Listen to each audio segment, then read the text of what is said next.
എല്ലാം പ്രിയപ്പെട്ട കൂട്ടുകാർക്കും ഏറ്റവും പുതിയ വീഡിയോയിലേക്ക് സ്വാഗതം.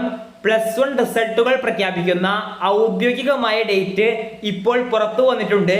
വീഡിയോയിലേക്ക് പോകുന്നതിന് മുൻപ് ഇതുപോലെയുള്ള റിസൾട്ട് സംബന്ധമായ ഏറ്റവും പുതിയ അറിയിപ്പുകളും അപ്ഡേറ്റുകളും അതാത് സമയത്ത് ലഭിക്കുവാൻ ഇപ്പോൾ തന്നെ ചാനൽ സബ്സ്ക്രൈബ് ചെയ്ത് വച്ചേക്കുക. വീഡിയോ ഇഷ്ടമായാൽ ലൈക്ക് ചെയ്തുകൊണ്ട് കാണാൻ ശ്രമിക്കുക. അപ്പോൾ നമുക്ക് നേരെ വീഡിയോയിലേക്ക് പോകാം. ഈ വർഷത്തെ higher secondary, vocational higher secondary +1 പരീക്ഷാ ഫലങ്ങൾ ജൂൺ 3-ന്, അതായത് അടുത്ത ചൊവ്വാഴ്ച പ്രഖ്യാപിക്കും. 2025 മാർച്ചിലാണ് +1 പരീക്ഷകൾ നടന്നത്. ശേഷം ഏപ്രിൽ 20 മുതലാണ് വാല്യുവേഷൻ ആരംഭിച്ച് മെയ് പകുതിയോടെ വാല്യുവേഷൻ പൂർത്തിയാക്കാൻ സാധിച്ചു. നിരവധി കുട്ടികളാണ് +1 പരീക്ഷാ റിസൾട്ട് എന്ന് പ്രഖ്യാപിക്കുമെന്ന് കഴിഞ്ഞ വീഡിയോകളുടെ കമന്റ് ബോക്സിൽ കമന്റ് ചെയ്തിരുന്നത്.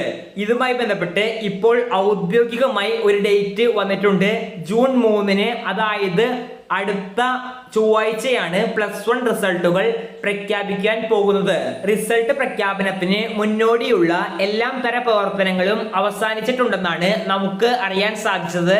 അപ്പോൾ ഈ വർഷം +1 പരീക്ഷാ റിസൾട്ട് പ്രഖ്യാപിക്കുമ്പോൾ എല്ലാ കുട്ടികൾക്കും നല്ലൊരു മാർക്ക് തന്നെ ലഭിക്കുമെന്ന് പ്രതീക്ഷിക്കാം. ഈ വീഡിയോ ഇവിടെ അവസാനിക്കുന്നു. ഇതുപോലെയുള്ള റിസൾട്ട് സംബന്ധമായ ഏറ്റവും പുതിയ അപ്ഡേറ്റുകൾ അതാത് സമയത്ത് ലഭിക്കുവാൻ ഇപ്പോൾ തന്നെ ചാനൽ സബ്സ്ക്രൈബ് ചെയ്ത് വച്ചേക്കുക. നന്ദി.